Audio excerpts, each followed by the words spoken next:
rekla da sam brbljava, znatiželjna, uporna i, ajmo reći, hrabra.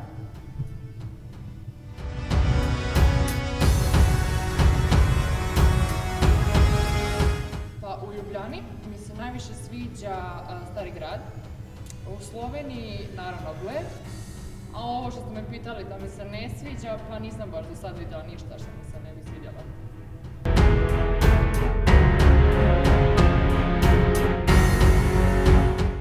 Najveća inspiracija mi je definitivno Heidi Loke i naravno naš Petar Mehličić.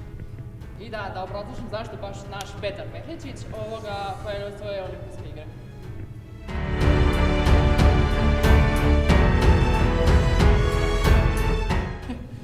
Pa ja se nadam da imam, ali su oni valjda toliko skriveni duboko u meni da ih ja još nisam u ovih svojih 19 godina otkrila.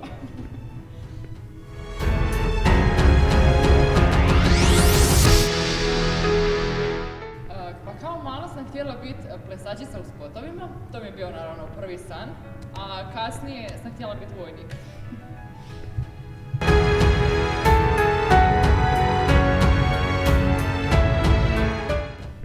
Pa nadam se da ću imat obitelj i htjela bi se okušat u logopedskim vodama, jer me ta struka baš jako zanima.